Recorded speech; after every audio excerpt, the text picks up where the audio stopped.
Hello students, beginning for विकुंज में आपका स्वागत है। आज हम बात करने वाले हैं class 10th social science geography के ऐसे 2 के सिलेबस के बारे में, जिसमें कि हमारा chapter number 5 minerals and energy resources इस टाइम पे चल रहा है। इसकी ऑलमोस्ट सारी वीडियो हम लोग पहले ही अपलोड कर चुके हैं। अगर आपने वो नहीं देखी है तो जाइए चैनल को सब्सक्राइब कीजिए और सारी वीडियोज़ को देखिए, जिससे कि आपको सारे टॉपिक अच्छे से समझ में आ सके। आज हमारी इस वीडियो में इस चैप्टर का हम एक लास्ट टॉपिक डिस्कस करने वाले हैं, non conventional sources of energy. ठीक है, तो हम क्या है, non conventional sources of energy को इसमें डिस्कस करने वाले हैं। जैसा कि आपको हम पहले बता चुके हैं, जो कन्वेंशनल सोर्सेज ऑफ एनर्जी हैं उनमें मोस्ट ऑफ देम ऐसे हैं जो कि क्या है, एक तरीके से नॉन रिन्यूएबल रिसोर्सेज हैं। लाइक क्या ना ये कह सकते हैं कि अगर उन पर हमारी डिपेंडेंसी उसी तरीके से बनी रही जैसा कि चल रहा है, तो वो रिसोर्सेज क्या आने वाले कुछ सालों में ख़त्म हो जाएंगे और उसके बाद अगर हम देखें तो हमारा डेवलपमेंट क्या उससे अफेक्टेड हो जाएगा। दूसरा सबसे बड़ा फैक्टर क्या है, उसकी वजह से बहुत ज़्यादा पॉल्यूशन रिलेटेड का एनवायरमेंटल डिग्रेडेशन का इशू बहुत क्रिएट होता है। ठीक है, तो ये भी एक मेजर रीज़न है जिसकी वजह से क्या है, ज़रूरत है हमें non conventional sources of energy की तरफ जाने की। क्योंकि अगर मैं स्पेशली इंडिया की बात करूँ तो इंडिया में क्या है, जो non conventional source of energy है ना, वो बहुत ज़्यादा अमाउंट में है। क्योंकि हम ये कह सकते हैं इंडिया काफ़ी ब्लेस्ड है, यहाँ पर ऑलमोस्ट सारी ही चीज़ें यहाँ पर एक ह्यूज अमाउंट में अवेलेबल है, जिसका कि यूज़ कर हम अपनी एनर्जी रिक्वायरमेंट को फुलफिल कर सकते हैं और एनवायरनमेंट को भी डिग्रेड होने से बचा सकते हैं। जिसमें कि कुछ एग्जांपल्स हमारे क्या है, न्यूक्लियर और एटॉमिक एनर्जी है, सोलर एनर्जी है, विंड एनर्जी है, बायोगैस है। ठीक है ना, तो ये कुछ एग्जांपल्स हैं। इसके अलावा और भी बहुत सारे एग्जांपल्स हैं जिसके बारे में हम डिस्कस करेंगे। तो ये कुछ एग्जांपल्स हैं जिससे कि क्या हम ये देख सकते हैं कि जो non conventional source of energy है वो इंडिया में ह्यूज अमाउंट में है, तो हमें उनका यूज़ करना चाहिए जिससे कि हम एनवायरनमेंट को भी सेफर साइड रख सके। क्योंकि जितना ज़्यादा हम कन्वेंशनल सोर्स पे अपनी डिपेंडेंसी बढ़ाएंगे ना, तो आने वाले टाइम पे जैसे जैसे वो कम होंगे तो उनका जो शॉर्टेज है वो होना शुरू हो जाएगा, रेट्स हाई हो जाएंगे, तो वो एक प्रॉब्लमेटिक हो जाएगा। तो आइए शुरू करते हैं अपनी आज की वीडियो को, जिसमें सबसे पहले हम बात करने वाले हैं non conventional sources of energy का। सबसे पहला example nuclear and atomic energy, नाम से क्लियर है, जिसमें क्या करते हैं, जो एटम्स वगैरह होते हैं उनका यूज़ कर क्या किया जाता है, एनर्जी क्या है बनाई जाती है। जब बहुत सारे एटम्स क्या एक साथ मिल जाते हैं, ये कह सकते हो, तो उनसे एक हीट निकलती है। जो वो हीट निकलती है, उस हीट का यूज़ कर हम क्या करते हैं, इलेक्ट्रिसिटी जनरेट करते हैं। जैसे कि एग्जांपल अगर हम कहें तो यूरियम एंड थ्रोयम कुछ ऐसे एटम्स हैं, ठीक है, जिनका कि यूज़ कर क्या है, इलेक्ट्रिसिटी प्रोड्यूस की जाती है उनकी हीट से, जो कि झारखंड एंड अरावली रेंज जो है ना राजस्थान की, वहाँ पर इस तरीके के आपको प्लांट्स देखने को मिल सकते हैं जहाँ पर इनका यूज़ किया जाता है। बट ये इतना ज़्यादा भी सक्सेस इंडिया में नहीं है, मतलब टेक्नोलॉजिकली हम लोग उतने ज़्यादा एनहेंस्ड नहीं है कि हम इसका यूज़ कर पाए, बट वी विल ट्राई।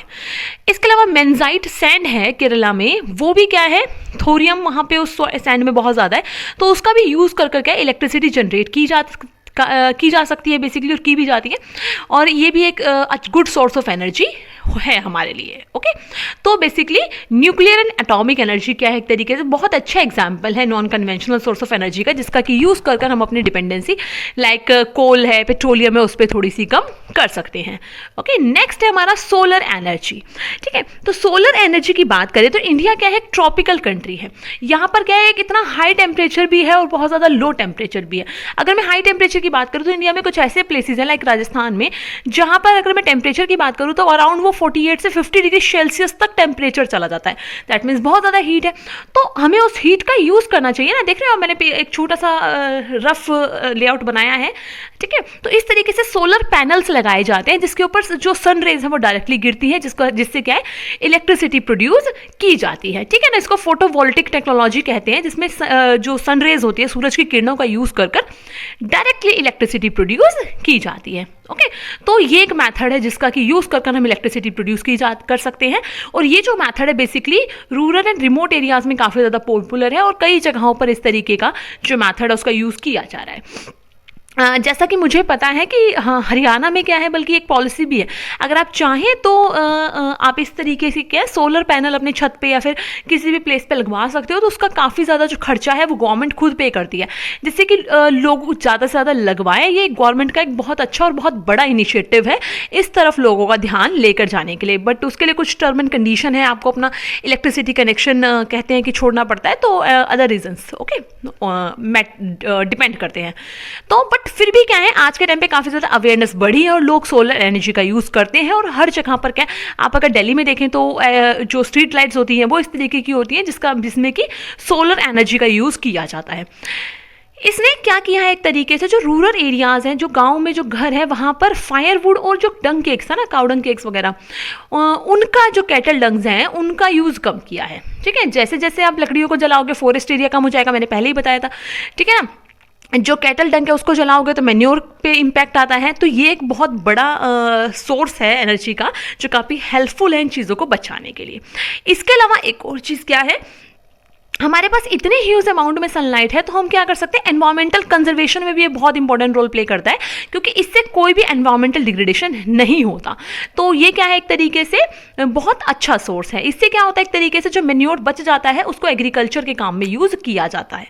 ठीक है, अच्छा, भादला एक सोलर पार्क है राजस्थान में, ऐसा कहा जाता है वर्ल्ड का सबसे बड़ा सोलर पार्क है। ठीक है ना, हो सकता है आपकी बुक में एग्जाम्पल ना दिए हों, बट मैंने फिर भी कोशिश की है यहाँ पर कुछ एग्जाम्पल आपके लिए अरेंज करने की। इसके अलावा चरनका सोलर पार्क है गुजरात का, क्योंकि गुजरात में भी क्या है, इस तरीके की जो सोलर एनर्जी है वो ज़्यादा प्रोड्यूस की जाती है। इसके अलावा रेवा अल्ट्रा मेगा सोलर पार्क है जो मध्य प्रदेश में है। और biggest solar power house India में कहते हैं थार डेजर्ट में आपका है। ठीक है, और लार्जेस्ट सोलर पावर प्लांट की अगर मैं बात करूं तो वो का है महादोपुर में है, नियर भुज। ठीक है, भुज पता है ना, अभी मूवी भी आई रिसेंटली, अगर आप लोगों ने देखी हो तो आपको पता होगा। तो वहां पर क्या एक बहुत बड़ा सोलर पावर प्लांट है इंडिया में। बट इसका एक ना डिमेरिट भी है, वैसे तो कुछ एक डिमेरिट है, बट एक बहुत बड़ा डिमेरिट जो है वो अकॉर्डिंगली वो क्या है, जब अगर सन रेज नहीं है, दैट मीन्स कि वो टाइम पीरियड जब सूरज की रोशनी सही तरीके से नहीं निकली हुई, तब ये मैथड थोड़ा सा क्या हो जाता है, नेगेटिव हो जाता है, क्योंकि उस टाइम पे इलेक्ट्रिसिटी प्रोड्यूस नहीं हो पाती उतने अमाउंट में और लोगों का काम नहीं चल पाता। तो इस वजह से कई जगहों पर इस तरीके के जो सोलर पावर प्लांट्स हैं वो सक्सीड नहीं हो पाते। ठीक है ना, या फिर जो खराब वेदरिंग कंडीशन है उसमें भी ये जो सोलर पैनल्स है वो सक्सेस नहीं हो पाते। बट फिर भी जहाँ पर पॉसिबल है वहाँ पर आई थिंक इनका यूज़ किया जाना चाहिए। नेक्स्ट है विंड पावर। ठीक है, विंड पावर का जब नाम आता है तो ये कहा जाता है कि इंडिया क्या एक तरीके से सुपर पावर है, that means wind super power, that means India क्या है, बहुत ज़्यादा यहाँ पर क्या है विंड एनर्जी का आप यूज़ कर सकते हो फॉर इलेक्ट्रिसिटी जनरेशन स्पेशली। और ऐसा किया भी जाता है, अराउंड कहते हैं 20,000 मेगावाट तक जो इलेक्ट्रिसिटी है वो विंड एनर्जी के थ्रू प्रोड्यूस की जाती है, जिसमें पवन चक्रियाँ लगा देते हैं और उनसे क्या है जो इलेक्ट्रिसिटी है वो प्रोड्यूस की जाती है। और इसमें अगर हम कहें तो लार्जेस्ट विंड फार्म क्लस्टर कहाँ पर, तमिलनाडु में है, नागरकोइल से लेकर मदुरई तक फैला हुआ है।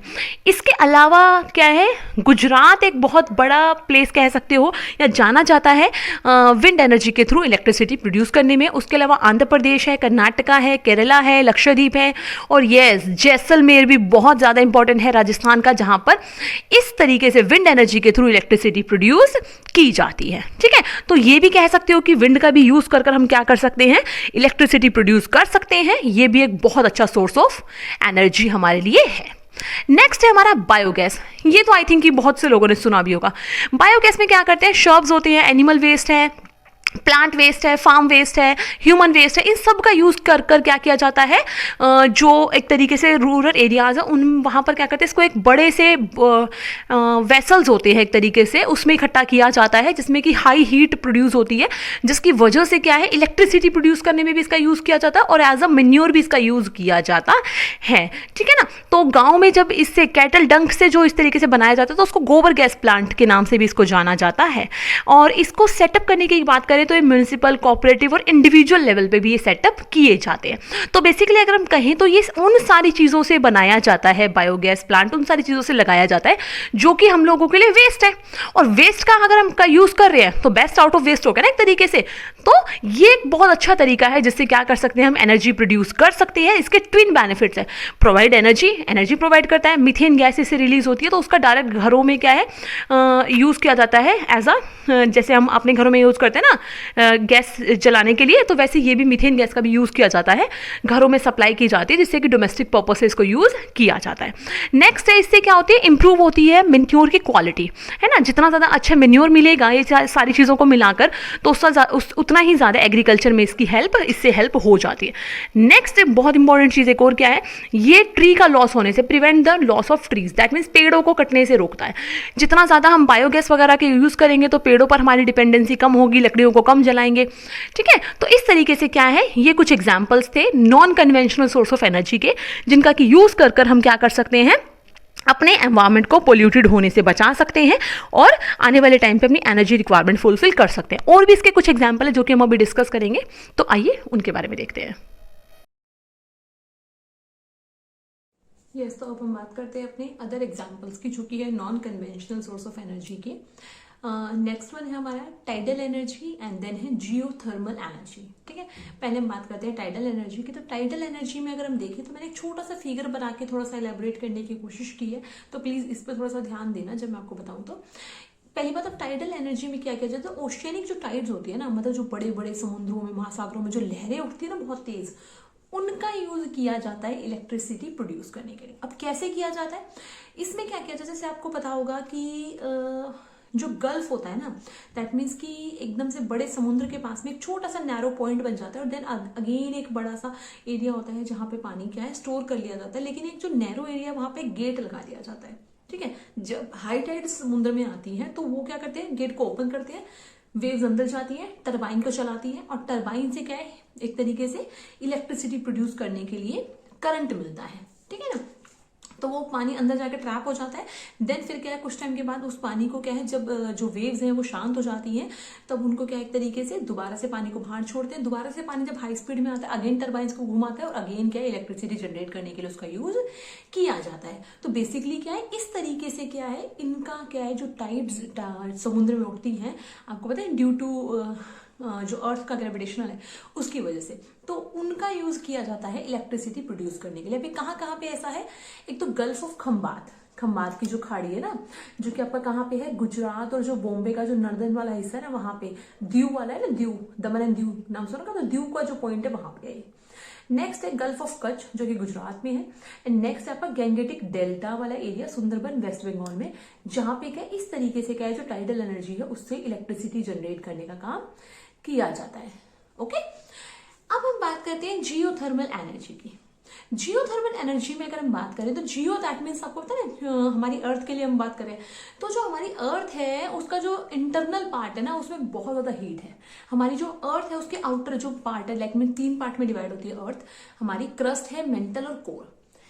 क्रस्ट की बात करें तो सारे जो रॉक्स हैं, जो मिनरल्स हैं, वो हमें इसी से मिलते हैं। देन आता है mental, then core. Core again 2 parts में डिवाइड होता है, इनर एंड आउटर कोर। तो उसमें क्या है, बहुत ज्यादा चीजें लिक्विड फॉर्म में होती है, क्योंकि बहुत ज्यादा हीट बढ़ जाती है।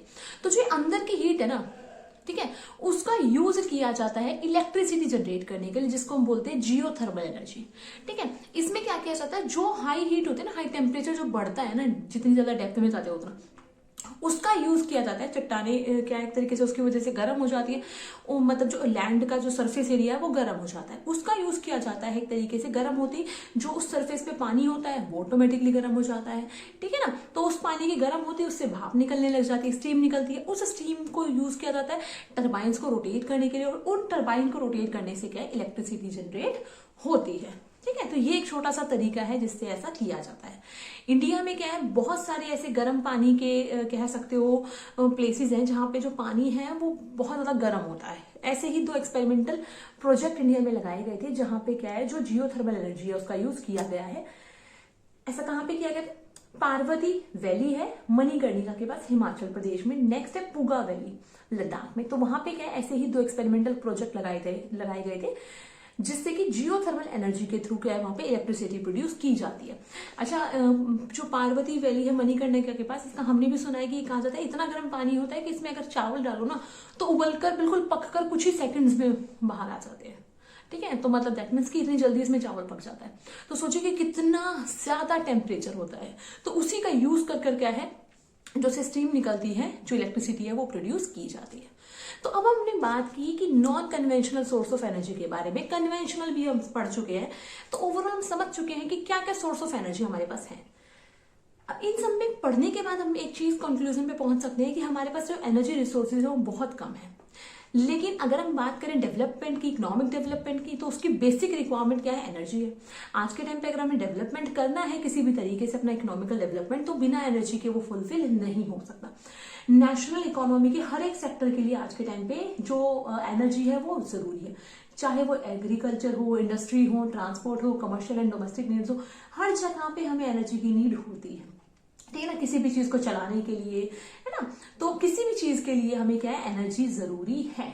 तो अगर हम इसी स्पीड से क्या है जो एनर्जी है उसका यूज करते जाएंगे, कंजप्शन उसका होता जाएगा, तो एनर्जी रिसोर्सेज कम होते जाएंगे, खत्म होते जाएंगे ऑल ओवर द कंट्री, ठीक है। तो इसके लिए हमें जरूरी है एक सस्टेनेबल तरीका यूज करने के अपने डेवलपमेंट का, जिससे कि इन एनर्जी रिसोर्सेज को हम सही तरीके से यूज कर पाए। तो दो तरीके हैं, प्रमोशन ऑफ एनर्जी कंजर्वेशन, कि ज्यादा से ज्यादा हमें एनर्जी को बचाना चाहिए। दूसरा, यूज ऑफ रिन्यूएबल सोर्स, जितना ज्यादा हो सके रिन्यूएबल रिसोर्स ऑफ एनर्जी का यूज हम करें।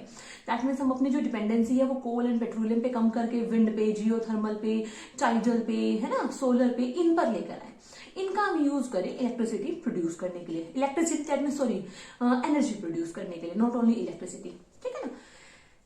इसके अलावा अगर हम देखें तो कुछ एक हमें सख्त से सख्त कहते हैं ना कदम उठाने की जरूरत है, जिसमें क्या करें हम, अगर जरूरी नहीं है तो हम अपने प्राइवेट व्हीकल्स का यूज ना करें, हम पब्लिक ट्रांसपोर्ट का यूज करें। कहीं पर भी अगर हम जाना है तो पब्लिक ट्रांसपोर्ट प्रेफर करें। इसके अलावा अननेसेसरी अगर कोई भी इलेक्ट्रिकल अप्लायंसेस चल रहे हैं तो उनको हम स्विच ऑफ करें, जिससे कि बिजली बच सके। इसके अलावा अगर कोई भी जो डिवाइस हम यूज करें वो पावर सेविंग डिवाइस हम यूज करें, अगर हमें जरूरत नहीं है तो हम उस टाइम पे बिजली का मतलब उसका यूज ना करें। घर में रेगुलरली चेक करते रहे, या फिर अपने आसपास भी कि कोई भी चीज अननेसेसरी ना चल रही हो। जैसे घर में भी आप देखते होंगे किसी भी रूम में बल्ब चल रहे होते हैं, कुछ ऐसी चीजें हैं जैसे आपको, अच्छा एक और एग्जांपल है कि पहले घरों में क्या होता था, बल्ब का यूज किया जाता था, बट आजकल क्या है एलईडी ट्यूबलाइट्स वगैरह यूज होती है, जो क्या करती है, कम एनर्जी का यूज करती है ना। तो इससे क्या है, बिजली की बचत होती है, पैसे भी बचते हैं, सारी चीजों से बेनिफिट है इसका। तो इस तरीके से हम कह सकते हैं। एक और दूसरा तरीका क्या है, non conventional source of energy का हमें यूज करना चाहिए, ठीक है ना, जितना ज्यादा हो सके। कौन से है नॉन कन्वेंशनल, डिस्कस कर चुके हैं तो आपको पता है। तो इसी को लेकर एक कंक्लूडिव बात क्या है, after all energy saved is energy produce, कि जितना ज्यादा बिजली बचाओगे, एनर्जी बचाओगे, उतना ही ज्यादा आप एनर्जी को एक तरीके से कह सकते हो पैदा करोगे, उत्पन्न करोगे, बनाओगे, है ना। क्योंकि एनर्जी तो ऐसी चीज है कि आप इसको क्या कर सकते हो, one form to another form convert कर सकते हो। तो हमें कोशिश करनी चाहिए कि हमें वेस्ट ऑफ एनर्जी नहीं करना चाहिए, जितना ज्यादा हो सके हम एनर्जी को बचाएं, अननेसेसरी चीजों को ना चलाएं, वेस्ट ना करें हम किसी भी फ्यूल्स वगैरह को, किसी भी चीज को। तो एज अ रिस्पॉन्सिबल सिटीजन भी हमें अपने आप से कदम उठाने चाहिए, और इसकी शुरुआत हमें अपने इसी लेवल से कर देनी चाहिए। सो ये चैप्टर आज हमारा यहाँ पर खत्म हो जाता है। ये हमारे इस चैप्टर की लास्ट वीडियो है। सारी वीडियो इस चैप्टर से रिलेटेड मैं डिस्क्रिप्शन में डाल दूंगी, जिससे कि आप इस चैप्टर को कंप्लीटली देख सकते हैं। So thanks for watching and good luck student. Video को लाइक करें, अपने दोस्तों में शेयर करें, और यस चैनल को सब्सक्राइब करना ना भूलें, और बेल आइकन प्रेस जरूर करें, जिससे कि आपको टाइमली सारी वीडियोस मिल सके।